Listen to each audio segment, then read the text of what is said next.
lebih dekat ya. Iya, benar.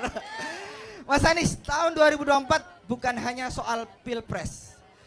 Tapi bagi nelayan tahun depan adalah masa sulit yang harus dilalui karena ada penerapan kebijakan penangkapan ikan terukur yang potensinya akan merugikan para nelayan. Dikhawatirkan ke depan akan ada privatisasi. Begitu tiba, saya selalu memperhatikan apa yang tertulis. Karena yang tertulis itu hal yang sudah dipikirkan sebelum kami berdiskusi ini. Dan ketika sampai di sini, saya baca nelayan kecil merana, harga jual rendah, ya toh. Terus di sana itu perubahan. Jadi pengen ada mana lagi itu? Oh itu solar murah, anak nelayan apa tadi tulisan di bawah itu?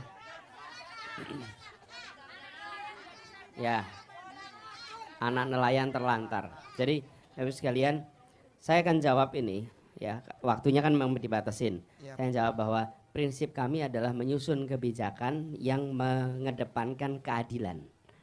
Keadilan itu artinya ada kesempatan yang setara antara semua pelaku. Nah, di dalam sektor perikanan itu ada yang besar, ada yang kecil. Kalau nelayan di sini masuknya yang mana? Yang kecil, masuknya kecil. Nah, prinsipnya apa? Prinsipnya adalah membesarkan yang kecil tanpa mengecilkan yang besar. Itu prinsipnya. Jadi yang besar tidak perlu dimusuhi, tapi yang kecil jangan dibiarkan kecil. Nah, sekarang pertanyaannya, apakah kebijakan yang disusun itu membuat yang kecil tambah besar atau yang kecil tambah kecil? Yang kecil tambah kecil. Sudah kecil, kemudian diterapkan PIT. Apa PIT itu?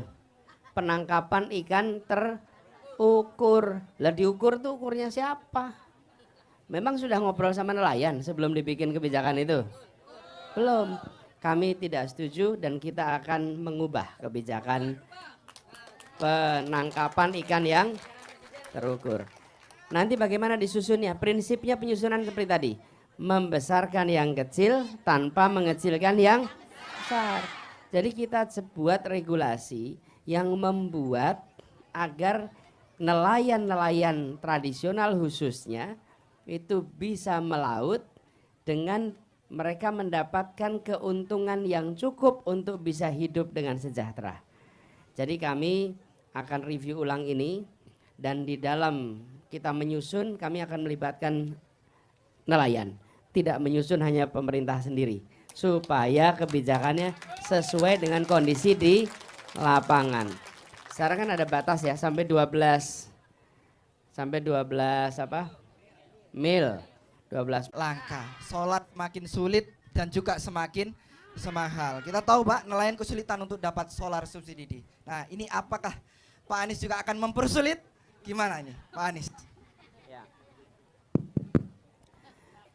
Di mana-mana setiap kali saya ke kampung nelayan selalu keluhannya adalah solar. Nah, solar ini adalah komponen biaya mungkin sampai 40-50% dari biaya untuk kegiatan nelayan. Betul tidak? 40-50% itu untuk solar. Nah, kita sudah tahu bahwa nelayan itu membutuhkan solar. Tidak perlu dibuat urusan yang rumit-rumit.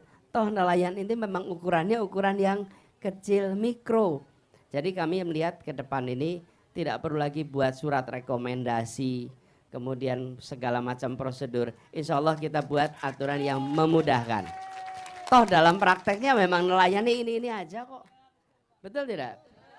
Ya, nah kemudian kita buat agar ada SPBN yang dekat dengan kampung nelayan. Dengan seperti ini maka memudahkan. Dan solar subsidinya harus bisa mudah dan murah.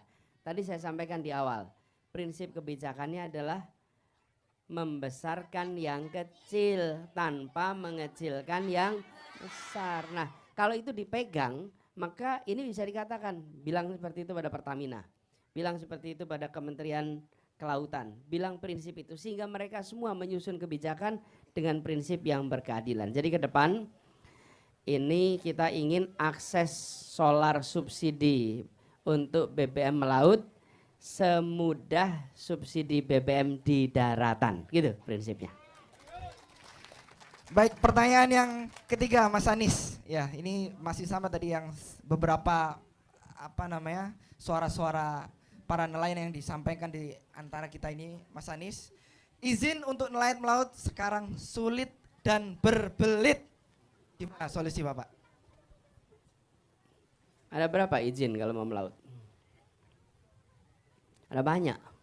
Bahkan hitungan kami ada bisa sampai 32 perizinan yang harus diurus untuk melihat dan melibatkan tidak kurang dari 8 instansi pemerintah. Nah, kami melihat ini sudah harus diubah. Mengapa orang-orang yang mau berkegiatan usaha skalanya besar, izinnya dibuat mudah, bahkan dibuatkan omnibus untuk mereka itu mau membuat semuanya mudah. Betul tidak? Itu buat yang kecil atau yang besar? Yang besar. Kenapa yang besar dipermudah, yang kecil selalu dipersulit? Betul tidak? Memang yang kecil nggak punya nomor telepon menteri, yang kecil nggak punya nomor telepon gubernur, nggak punya nomor telepon bupati. Tapi bukan berarti mereka bisa dibiarkan begitu saja dalam penderitaan. Ini harus diubah. Jadi kami malah ingin agar dibuat sederhana. Ini pernah kami lakukan di Jakarta, Pak. Di Jakarta itu apa? Banyak usaha kecil mikro itu perlu namanya IUMK, izin usaha mikro kecil. Nah itu biasanya yang punya usaha datang ke kami di pemerintah lalu ngurus izin. Tapi kami lihat ini kalau begini terus pada nggak punya izin. Lalu apa yang terjadi? Kami merintahkan seluruh jajaran mendatangi usaha-usaha kecil mikro dan diberikan izinnya di lokasi mereka bekerja. Jadi menjemput bola. Bahkan awalnya sempat eker-ekeran. Kenapa? Karena begitu petugas datang langsung siap-siap. Kenapa? Dipikir mau digusur. Karena terbiasa kalau punya usaha kecil didatangi petugas mau diapakan?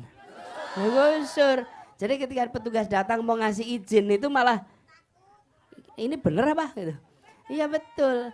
Kami ingin ubah prosesnya, bukan nelayan yang mengurus tapi kami mendatangi, kami buat mudah dan perizinan dibuat sekali selesai. Jadi Bapak Ibu, ketika saya menyatakan ini bukan akan, ini sudah dikerjakan. Cuman dulu karena Jakarta itu wilayahnya wilayah daratan, banyaknya dengan usaha mikro di daratan kami berikan daratan. Insya Allah ini kita kerjakan yang sama untuk para nelayan ya. Ya, bagaimana? Masih semangat Mas? Masih semangat Bapak Ibu?